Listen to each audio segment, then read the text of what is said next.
Gotta love it when a new tool arrives, especially when it arrives in a crate. Let's get this thing into the garage, get it unpacked, get it set up.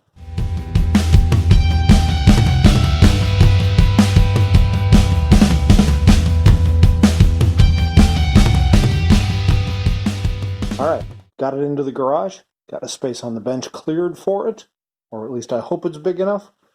Let's get this thing uncrated.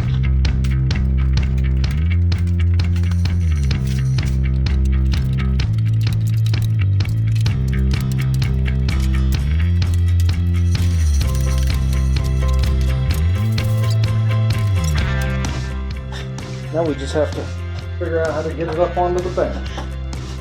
That was absolutely a two-person job. It looks small, but boy, it is heavy. Let's do a quick walk around here.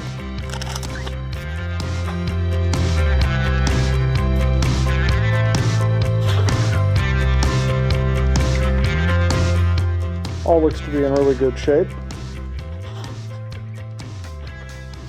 It's not a huge mill, but for my garage, should do most anything I ask of it. Came with a little parts kit.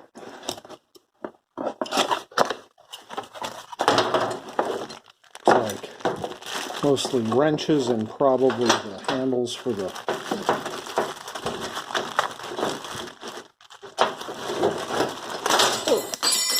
well, there we go. On the floor already. So it looks like mostly handles for the hand wheels, wrenches for assembly, a completely worthless oil bottle, things like that.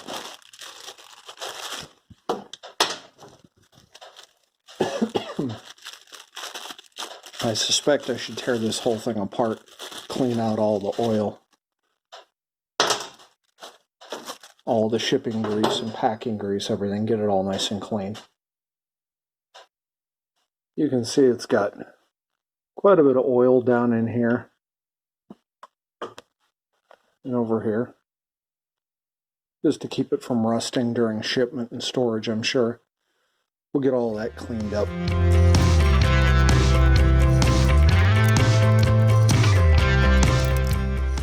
One thing you will notice on these is on the measurements on the lead screw. Look at that. It goes, there's 50, 60 thousandths, and then you've got about 62 and a quarter, 62 and a third, or whatever it is, and then it goes back to 0. The reason for that is the lead screw has metric threads, but we have imperial or inches scale here, and so because of the number of millimeters in an inch, we end up with this. I did order imperial lead screws for this, so we'll get those swapped out before I even turn this thing on, get it all up and running. I bought a few different optional pieces. Let's open up that box.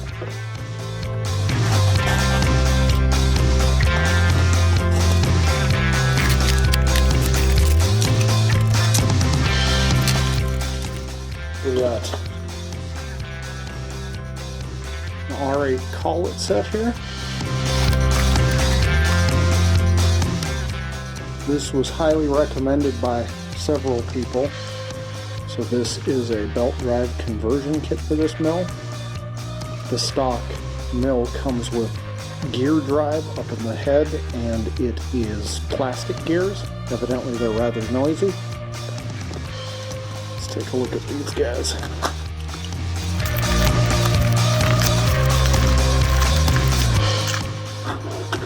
Nice.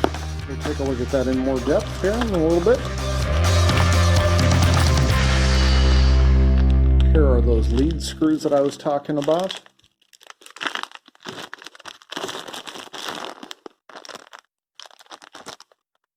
So these are 20 threads per inch instead of whatever the metric ones that come in on are.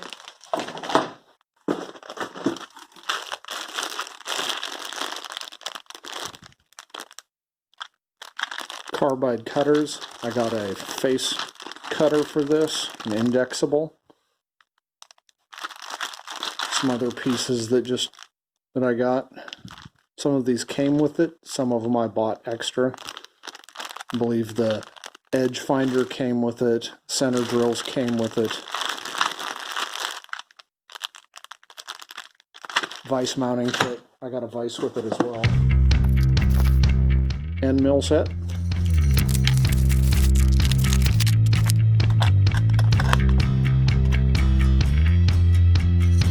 Nice. Should do the job. Be a good starting point anyway. Some 1, 2, 3 blocks.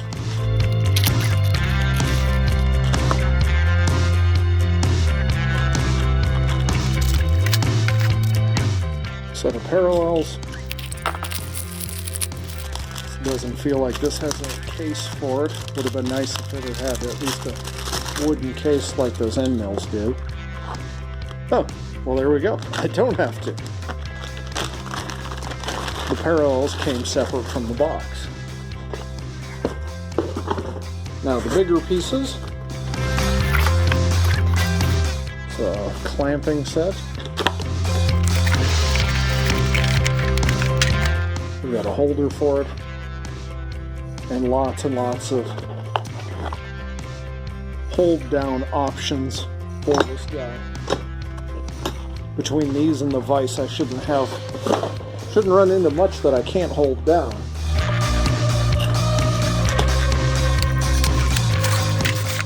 This is a 3-inch precision milling vise. Kind of hard to read at this point.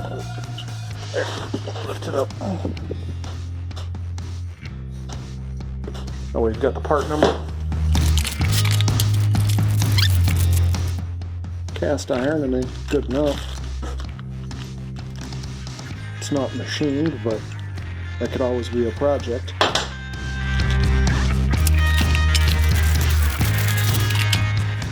Looks to be pretty decent quality. We'll find out as we start to use them, the quality on all of these, but should be everything I need to get started.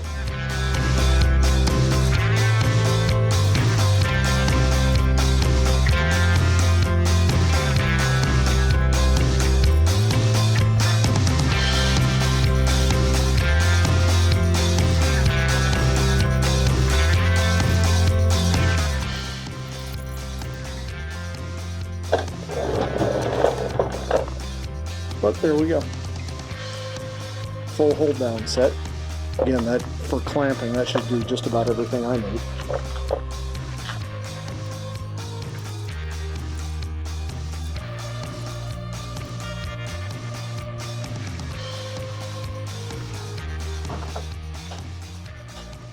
One slot left, 2 sets left. So one of the things that's different about this one, that I chose this one over one that you'd get from like Harbor Freight or somewhere, is this head doesn't swivel. A lot of the Harbor Freight or Grizzly ones, it'll swivel side to side. This is a much more rigid setup, so it actually allows you to cut a little bit more material at once. Probably you could go a little bit faster as well. Should give a better finish. Another difference is that this table is larger and you've got a little bit more movement in both the X and Y direction. Just a couple last thoughts before we start tearing it apart to clean it up. I'm at least make sure the motor works. This is extremely cheap power cord. I will likely replace that. If for no other reason, I can make it longer so that it can reach an outlet. Looks like that has a power in it. Plus we've got power to the machine, so that turns on. So that's nice. It's a safety there.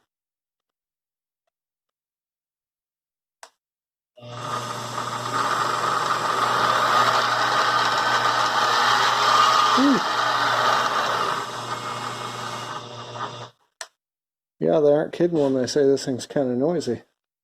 In fact, I've got a sound meter. We'll measure the sound on this thing before and after we do the belt drive. But there we go. It appears to work. We're not going to cut anything with it until we get everything swapped over. I got to take it apart to clean it anyway. Thanks for watching.